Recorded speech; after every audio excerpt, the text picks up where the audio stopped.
Welcome to the Greg Brownderville Dimension. It's a special Christmas edition. I'm here in Pumpkin Bend, Arkansas, where I grew up with my dad, Alton Ray Brownderville. Glad to be here with you, Dad. Well, it's nice to see you and have you home for Christmas, Greg. Good to be here. This is the place I like to be on Christmas. So I just wanted to talk to you about your experience of Christmas, going way back to your childhood, and just kind of dig up some of those memories that you have in association with Christmas, and maybe learn some things I don't know. So I'm just wondering, when you think of Christmas, and we'll move forward in time and talk about what it means to you now and what it's like, but starting out back when you were a kid, what do you think about when you think about Christmases of old? I guess the first thing I would think about is most of my older brothers and sisters lived off, like one of them in Benton Harbor, Michigan, and Rochelle, Illinois. A lot of Leon and all of them lived up there. And at Christmas time, all of those brothers and sisters would come home. And that was a great time because you didn't get to see them very often. And at Christmas time, we were all together, and it just it was special. And they always, it seemed, I always liked to look at the cars they drove in because they seemed to have done pretty well, and they drove good cars and stuff, and they just act content and happy, and it was a good time. And they were living off because they were much older than you. Yeah. And they were all grown. And yeah, there was like we have 9 brothers and sisters, and 3 of them kind of grew up together, and then there was another 3, and then the last 3 was at home more than, than at least with me more than the rest of them. But it was always a great time to have them home, and just especially at Christmas time. Another thing about Christmas time that I remember at Mom and Daddy's house is that wooden presents or anything like that, because they wouldn't a whole lot of that, but there was always apples and oranges and English walnuts and pecans. That was I can still see all of us sitting around in the living room, eating an apple or popping or cracking pecans or English walnuts, and that was a special time because that was something we didn't have every day, and it was a fun time, and so that's one of the things early on that I remember a lot about. was the religious side of Christmas stressed most heavily, or more the kind of Santa Claus type stuff? Well, we were always aware of the religious side because of church. We were all churched all through our life.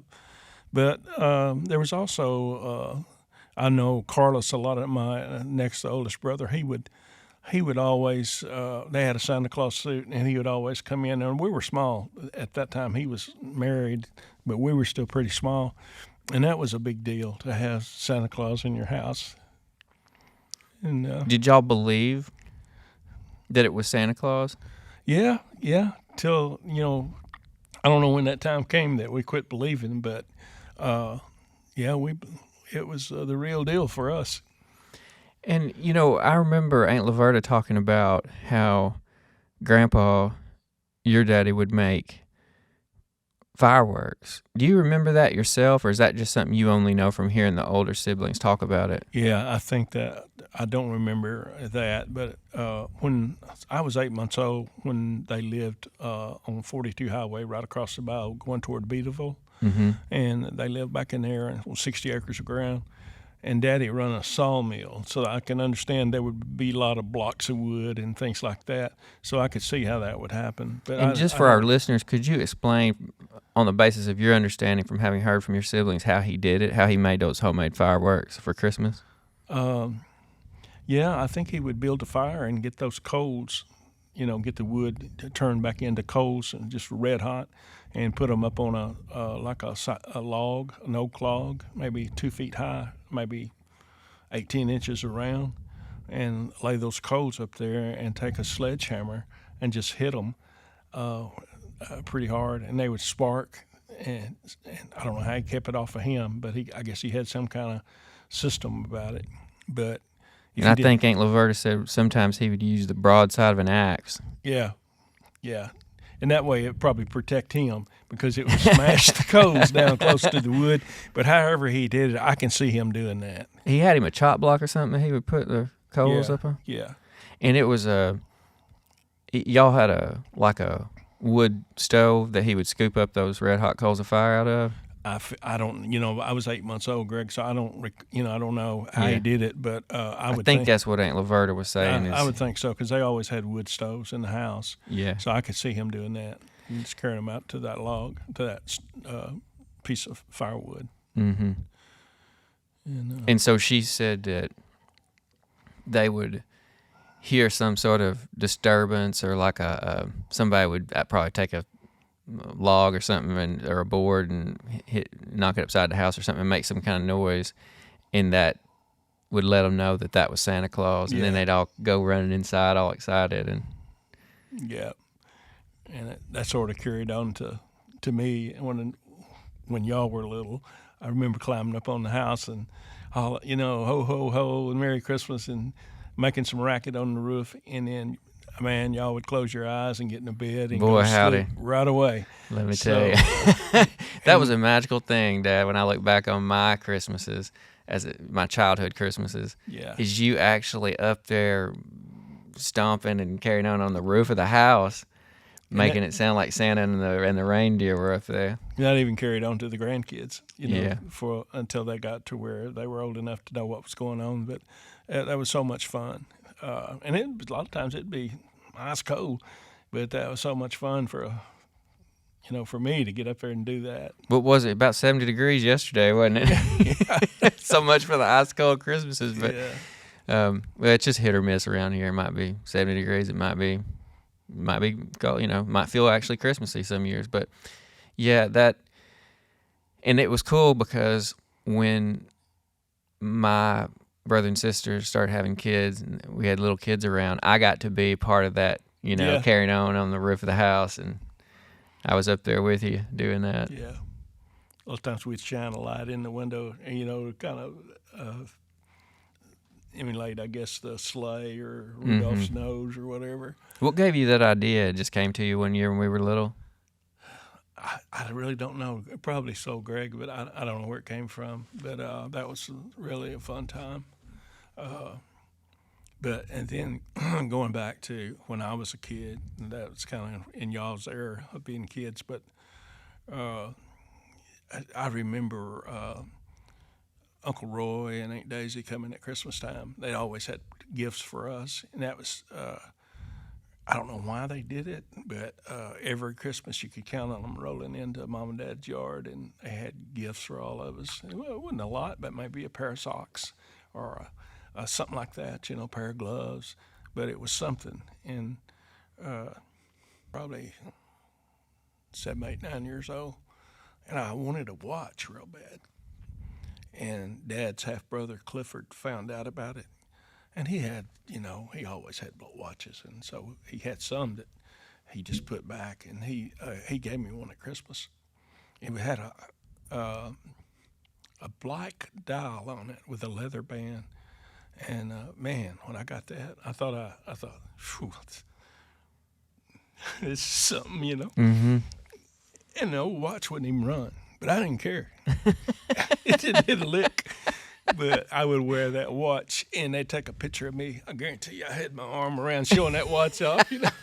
That was kind of a status symbol, man. I'd arrived or something. Yeah. But that was I kept that watch for a long time. It was something. Reckon how old you were when you stopped wearing it?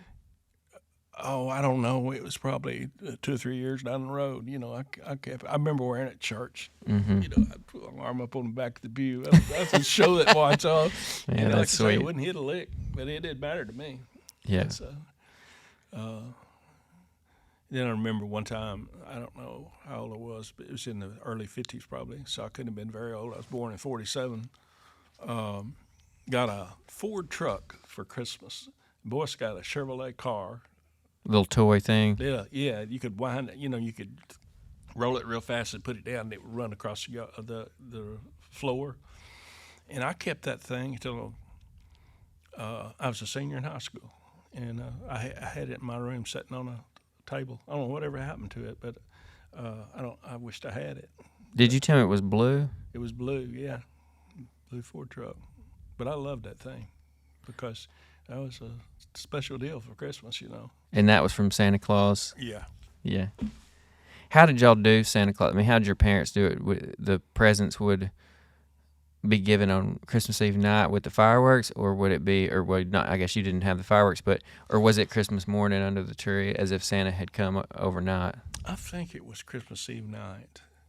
That's the feeling I got from Aunt Laverta, but she, when she was telling about those fireworks, it seemed like most of the gift giving was that Santa Claus came on Christmas Eve night. Yeah, I think that's the way it was. Whereas the way you and Mama did it when we were little, Santa Claus came while the kids were asleep. Yeah.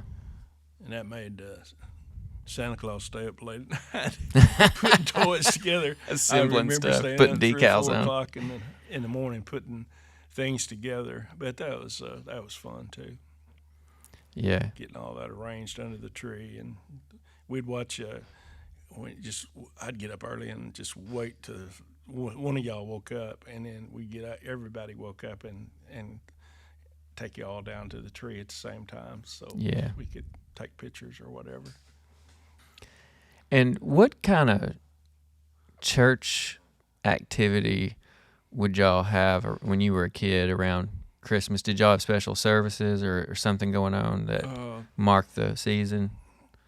Yeah, and we always had a Christmas program at our church. You know, young people would be involved in, yeah, we have a Christmas program, and I had a part in I was just a kid, I don't know, real young, and one of my parts was say,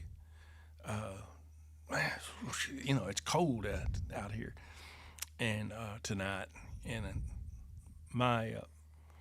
the way I did it. And you had a script you were looking at? Yeah, no. I mean, we memorized our part. But was it written out for you when you were memorizing it, or? Yeah. And I memorized that at home. But when we came to practice on the play, we did it. What did it say on the part about it was cold? What did the script actually say when you were memorizing it? How was it written? It was written like "Brr, it's cold tonight." Like BRRR. Yeah. So when it came to that part, I didn't put any emphasis on it at all. I just said, "Brr, it's cold tonight," and everybody started laughing.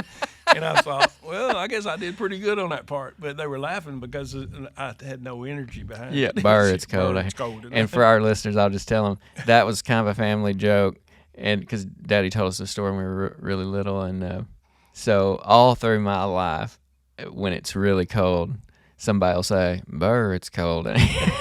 Yeah. But I was trying to think of some more things. Y'all sing carols at Yeah. Sometimes they would take a bunch of us young people. We'd go around town and sing Christmas carols to the older people and stuff like that. What would y'all do? Just go from house to house out in the yard, or up? Yeah. And that was always people enjoyed that. And but other than that, we always had church on Christmas. If it happened around if it was on Tuesday, we had church on Sunday. Yeah. So, did you have favorite carols? Or it's all about the same to you? All about the same, Greg. I don't. Silent Night was I could remember that one, so I guess that was special to me.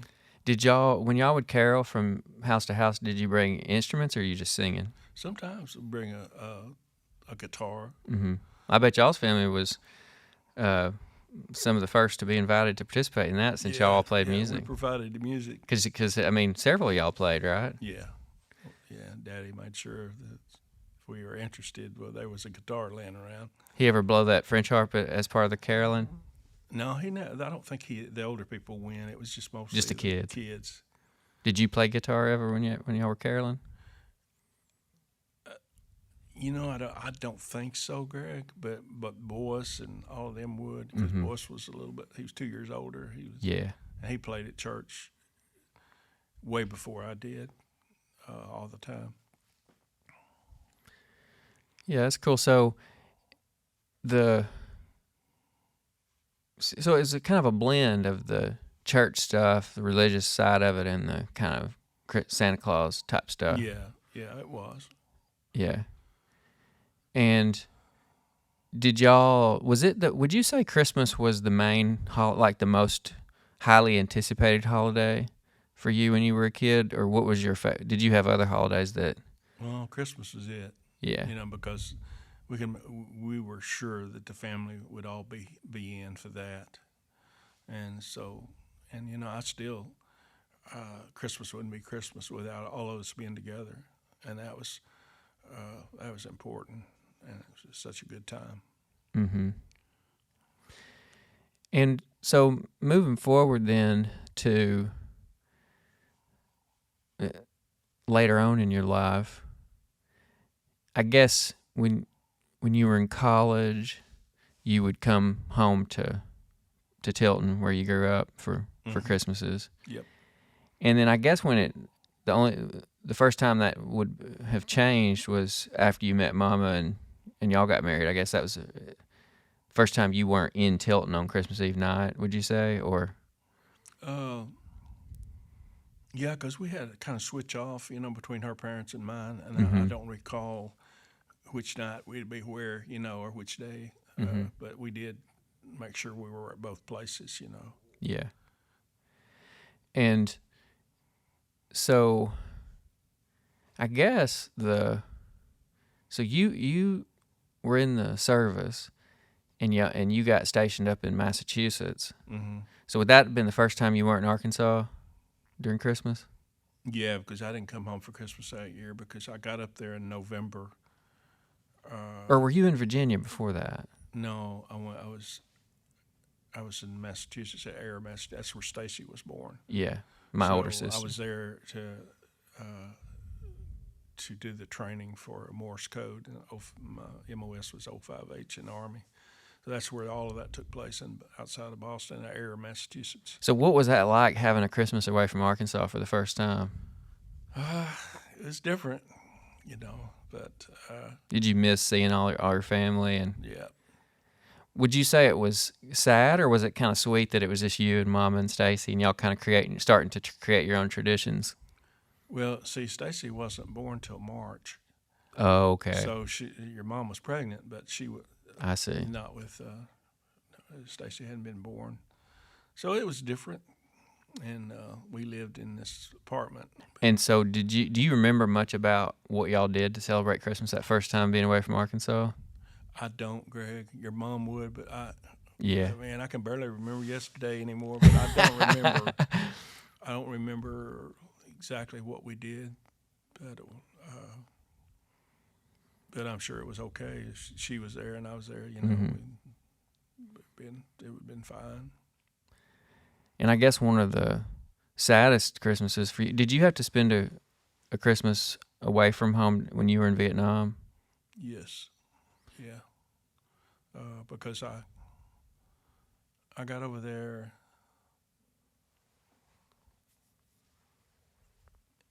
I'm not sure what month I went to Vietnam. I think it was in July. Mm-hmm. So it was. I don't think I was home for Christmas. I think it was like in January before I got to come home. It was a full 6 months, and then they let us come home for a little while, for a week or something. And so no, I don't think I was home for Christmas. Do you remember much about that time being without any family whatsoever for the first? Yeah, I remember. The Army fed us a Christmas meal and all of that, but it wasn't anything special.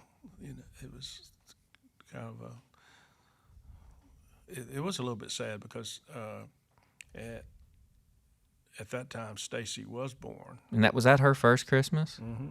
So her first Christmas, you weren't able to be with her. Right, I believe that's right. Because she was born in March. Oh, that must have been heartbreaking. Yeah, it was tough. Have your first child and not be there with her for Christmas. Yeah. Yeah, and it was a tough deal. But I wasn't any better than anybody else. There's a lot of guys over there just like me, and so we all survived it. Some of us did. Some of them didn't, but most of them did.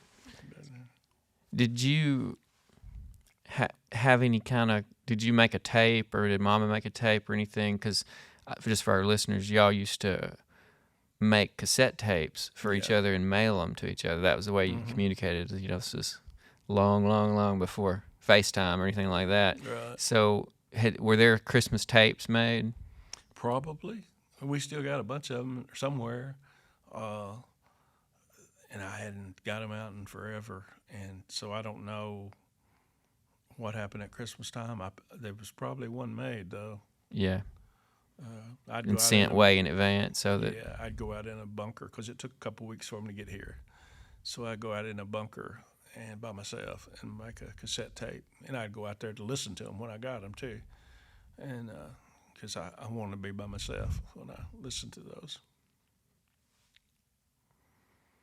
Yeah. But that was a rough year, real Yeah. rough. And just never knowing what was going to happen, Yeah. And So then you made it back, got through the war, made it back to Arkansas, and then started, then not too long after that, my older brother Eric was born. Yeah. And y'all started building the traditions of our family. Mm-hmm. What are some of your fondest memories of those early Christmases? Maybe before I was born, but just some of those first Christmases where you had your own kids and you were kind of building the Christmas traditions of this family.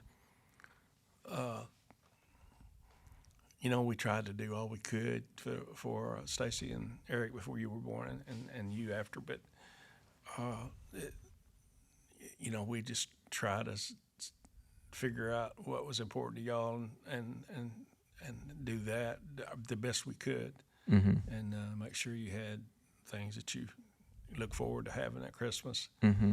But so that was, and your mom was great at it.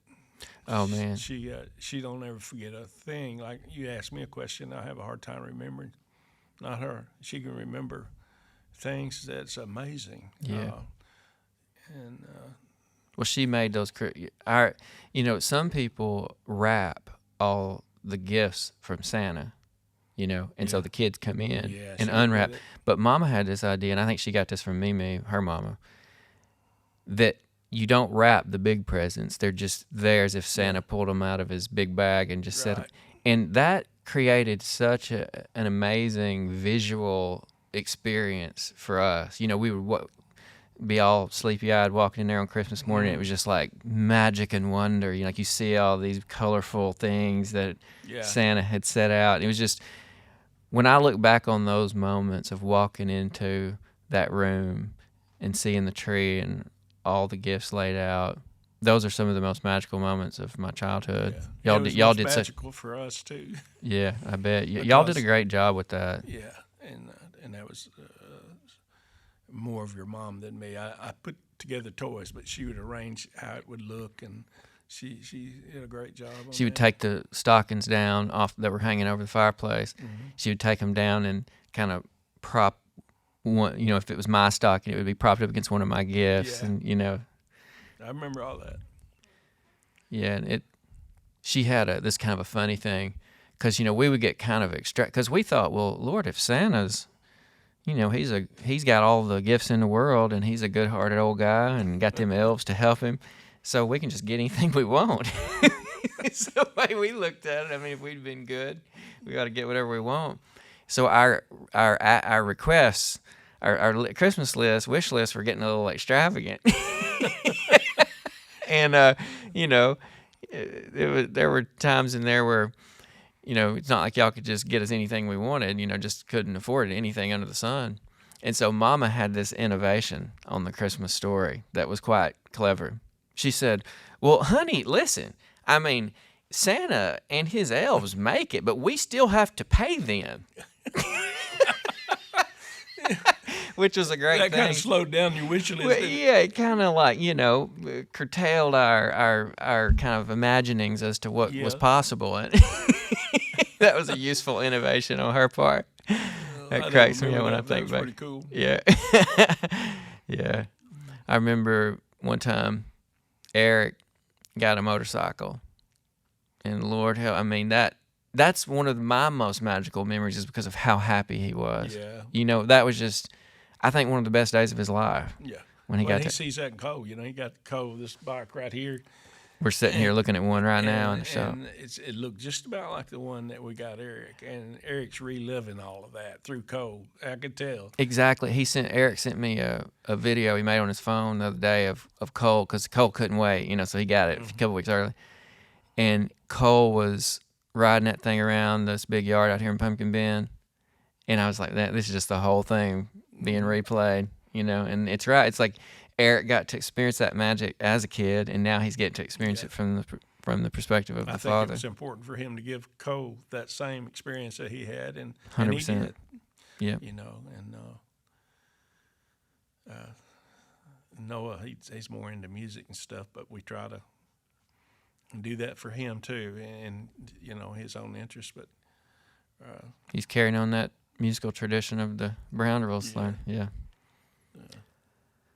Every male Brownville I know plays music. Yep. From the youngest to the oldest. Now there may be some now that I don't know. Well, maybe Brett and Jeff. Brett probably does fiddle around. Didn't they play drums? Yeah, Jeff does. And he got that son of his. He got him a whole set for Christmas. I guess it did. He was sitting there at him, so it might be some that Brett already had. I'm not sure, but I thought that was pretty cool. If he got him a set of drums, about 2 years old, 3, whatever he is. That's cool that Noah. Noah is my brother's older son. He's got 2 sons, and Noah's the older of the 2. He's a good musician, good singer, good guitar player, good drummer. He really is talented, very talented. Yeah. And Eric made a good point talking about Cole, his younger son, that he got the motorcycle for. Like almost all kids now, he's obsessed with devices. That's just the way of the world. But as Eric pointed out, that motorcycle gets him outside. Away from that computer, away from a phone, and he's out in the world, out in nature, and getting some fresh air in his face. And did I tell you about the teacher at school did a typing test, and Cole, have you ever seen him on a computer? No, I've never watched him. He's lightning fast, and not from the home key row. He just hunt and peck. And they checked the kid. It was 120 words a minute without any mistakes. I ain't never typed that fast in my life. About 40 to 60 is my max, and I had typing 4 years. That man, the kid can type. When I was younger than the age you would be when you would take a typing class, I got hired very young to work at the small weekly newspaper in town. You're right. And I had to type up stuff all the time, because I was working at the newspaper. And so I got fast, not that fast, but I got very comfortable just hunting and pecking, and I was used to it. And so I just never took a typing class. So to this day, I don't know home row. Like I hunt and peck just like Cole to this day. Well, whatever works. Well, it is. I kind of regret it in a way, because I don't have to just stare at the keyboard, but I don't have that. I don't have that capacity to just type without ever looking at the keyboard the way you could do if you really knew how to type. I do have to look down sometimes. So, yeah. Well, so I'm just thinking, so we've talked about what it was like to be a father doing Christmas. What about being a grandpa? What is Christmas? What's that like? Yeah,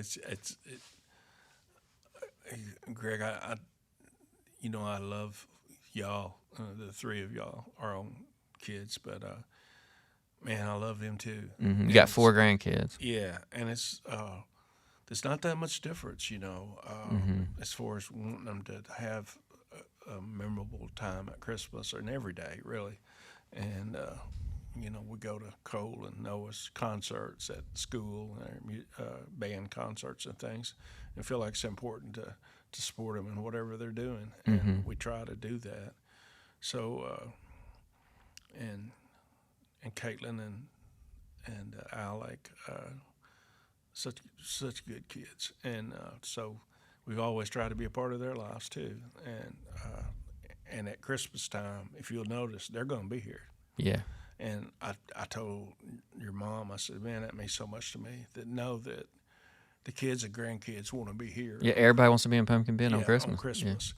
And so obviously there's something about it that makes them feel comfortable and right and Yeah. good, and so I'm just happy about that. Yeah, there's a movie called Wonder Boys, and there's this moment where one of the main characters walks into this home he's never been in before. He's just walking into these people's house. There's a reason in the larger story why he's there, but he walks into this home for the first time, and he says, "Feels nice in here, doesn't it? Kind of place you want to be on Christmas morning." And I always think about that Yeah. with y'all's house here and our house. I mean, it's just the family home, and there's something nice about being out here in the country too. You know, a country Christmas is a different experience, and Yeah.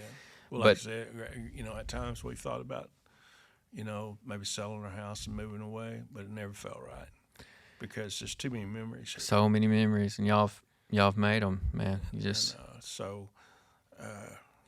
I'm 76 years old, so I'm content just to spend the rest of my days right here. yeah. And so many memories I wouldn't want to.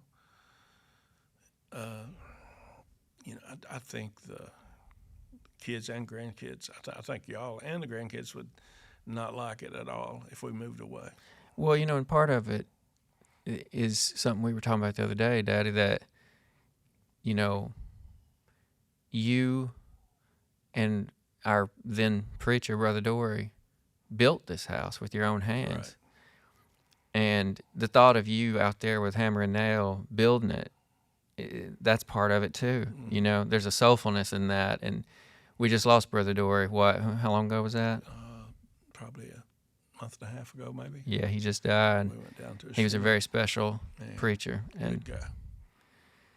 yeah, he was. Mama always said, Brother Dory, in my mind, well, this is a side note, I always associated his name with that expression, hunky dory, which people say, Yeah, But I worked with him on jobs and helped him after we laid by the crops in the wintertime. He was such a good carpenter. He was full-time, had work to do, and he was building a house down south of Morton, and he asked me to help him, and that was a fun time because I learned so much just watching the guy. And he'd stop and tell me why he was doing this or that, and it just clicked in my brain because I always liked geometry and cutting angles and figured angles. But it just all made sense way he explained it. And he didn't have any education.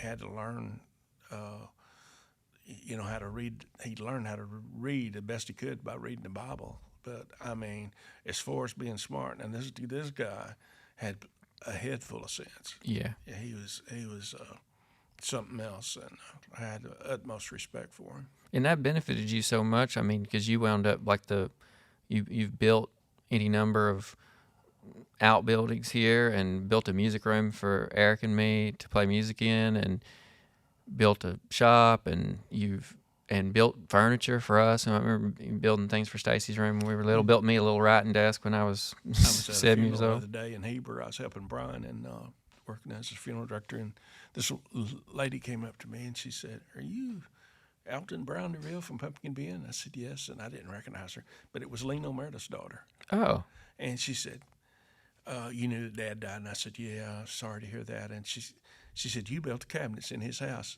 I said, "I sure did." And she said, "Those cabinets still look good."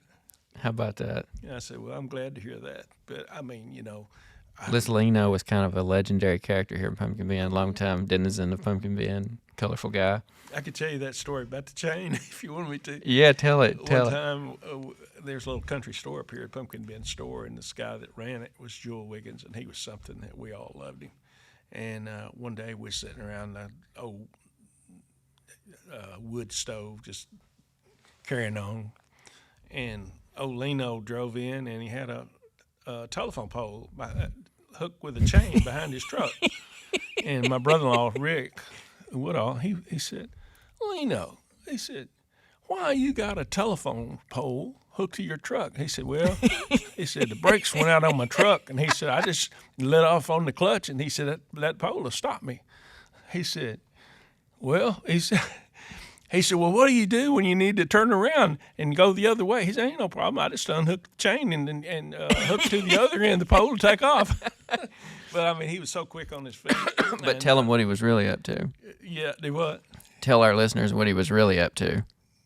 Oh, I think he was taking it down to a well or something. Yeah, Uncle Rick said he'd go help set up a relift. Set up a relift. Tell him what a relift is. Relift is, most time there was a bayou de vue ran through here, and a lot of people had farmland next to it, and they'd set up a relift and pump water out of bayou de vue on their crops and everything on the rice fields. And that's what he was doing. But that just shows you his wit and as fast as he was just so. He fast. knew somebody was going to ask him, and Uncle Rick said, and he had it all planned out. Uncle Rick told me, he's like, I knew. The reason I asked him, I knew he'd have a story ready. He went. For those of you who aren't familiar with Arkansas pronunciations, we don't say bayou the way they do in Louisiana. We say bow or bow. And so, yeah. And we were deer hunting down around Fordyce, Arkansas, and Rick and my brother-in-law, same bunch of people, and Joel Wiggins and Leno and all of them were down there. And we'd go around hunting for deer signs. And Leno knew where Rick was hunting. And so he went down there and made a round circle, like a buck deer was clawing in it and everything, and that's the telltale sign that the buck had been there. And he took his pocket knife and made a deer track in it. And then most of the time the buck deer will pee in that circle that he scratched up. And so Leno, he's peed in it. And old Rick went by and he said, man, found some fresh signs down there. He said, I'm going to go back in the morning and get me a buck. And Leno was sitting over there, never said a word, but he let him know the next day. He said, well, I did that. It's just stuff like that. So you built cabinets for him, and then his daughter came up to you and told you. Yeah, it was kind of nice. And that's cool. I've forgotten her name, but anyway. Well, that thinking about you and brother, what I was going to say about Mama, about what she said about Brother Dory, is that he was such a loving pastor, that was his real gift, that he was a perfectly fine preacher. But when you think about Brother Dory, I mean, we've had preachers who are, real fiery and charismatic on stage and that sort of thing. But Brother Dory just loved people and was one of a kind. It was like a funeral whenever he announced that they were leaving the church after several years. Yeah. It was, and so that's a telltale sign of what people think about you. And I, got another chance to be in his church because when I was in college in Arkadelphia, Arkansas, there was a little community not far from Arkadelphia called Curtis Junction, and he happened to be pastoring there at that time. So I started going out to his church and would hang out with him and Sister Dory in their trailer, and those were good times. Yeah. But what I was going to say about you and carpentry, it makes me think about your having built that music room for Eric and me because we wanted to play music after college and really focus on that. And it made me think of something, Dad, about you and Mama that I really admire and am grateful for, and that is that you don't stifle your kids' and grandkids' dreams. You just support them. I mean, a lot of parents would have been the opposite of building you a music room. They would have been going all out to discourage that because it seems like such an impractical plan. But y'all have always supported our dreams, like what we were into. And you made that point earlier about Christmas, like trying to be there for grandkids and, buying Noah music equipment, buying, whatever the kids are into. But that has really meant a lot to me. And, a couple years ago, I needed to take a flight. And I teach at Southern Methodist University in Dallas now. And I needed to catch a flight out of Dallas. And it was kind of a tight window of time because I had to teach that afternoon, and then I needed to go straight to the airport. So what I did was I just parked my car on campus and called an Uber to take me to the airport. And the Uber driver pulled up, and I don't think he took too good of a look at me, but he just thought I'm picking up somebody on a college campus that's probably a student. So I got in the back seat, and he said, well, what are you studying to be, young man? And I said, well, I think I want to be a poet, which is what I am, Yeah. I'm at SMU because I'm a poet, and they hired me to teach poetry writing classes. and to write and publish poetry. So I said it though. See, I could tell he was thinking I was a student. So I said, well, I think I want to be a poet. And that dude just busted out laughing like it was the most ridiculous thing he'd ever heard. I mean, he had trouble recovering. He was like, oh, he's going to be a poet. He's like, well, good luck with that one. And I mean, that's the attitude of the world towards something like poetry, you know. But you've never had that attitude towards my dreams or anybody else's dreams in this family. And I think that's one reason I am a poet, because I didn't have parents telling me that was a stupid idea. Yeah. So I just wanted to say thank you. When you talk about musical instruments too, Greg, and we've always not ever discouraged that, because music is important in our family. As you go back to my great grandpa, you know. Yep. But anyway, I remember a man telling me one time about kids. He said, you know, there's a lot of kids that's got so much music bottled up on the inside of them that never comes out, and I've always remembered that. Yeah. So if there's abilities in someone, let them, you know, if they're interested in it, well, just see what happens, you know. Let them excel in that area. But one thing I appreciated is all the time I was growing up, you know, we had guitars around the house. Mm-hmm. And just ever so often, you never pressured me to play. But every once in a while, you just grab a guitar by the neck and say, buddy, you ever want to pick one of these things up, you just let me know. Yeah, I remember that. And that was it. You know, it was never like you should do this or I want you to do this. It was just, if you ever want to do it, we got these guitars around here. If you want to learn, you just let me know. And then one fine day, I was like, all right, Daddy, I think I'm ready to learn. And that was that. And you were a great teacher. And you know, I just released my first album with Spencer Kinney this year, Beekeeper Spaceman. And that's also a culmination of that of that gentle encouragement and teaching that I got from you, and a refusal on your part to stifle any kind of artistic dreams that I might have had. You know, it means a lot to me to hear that, Greg. Well, it means a lot to me that it's the truth. Yeah. Well, I'm trying to think here. Is there anything else we should cover on this Christmas day in the year of our Lord 2023? And it is. I don't know, Greg. It's such a special time of year, and all of y'all have been here the last few days, so it just puts a sparkle in my eye. Yeah. You know, I just I couldn't ask for anything more. Yeah. That's just amazing and remarkable to me, and we love y'all and love having everyone here, and it's been a good Christmas. It has. We love y'all too, and you know, I'm in a couple of days, I'm going to get on a plane and go to Wales because I want to experience what they call the Old New Year, Hengallen, in Wales, in a little village called Cwmgwaun, where they're still celebrating the New Year according to the old Julian calendar. And there is a Welsh tradition of making taffy. They pull toffee, I should say. They pull toffee. It's called cyflaith in Welsh. They make this toffee on Christmas Eve night, and then they go up to the church late and sing these Welsh Christmas carols. And this singing service is called the Plygain. And I would love to be in Wales for the pulling of the toffee and the singing of the Plygain. But the problem is, I just don't want to be anywhere but Pumpkin Bend on Christmas Eve and Christmas. So I waited till December 27th to fly out because I wanted to be here with y'all and the whole family on Christmas. So, well, thanks for taking a little bit of time to talk with me. I did learn some things. I knew I would probably figure out, you know, some of that stuff that you told me about those years before I was born. It's kind of, you know, I've always wanted to talk to you about anyway. So it's nice to be able to sit a spell. Well, very Merry Christmas to you, Greg. So happy you've been here. Merry Christmas to you. Enjoyed the podcast.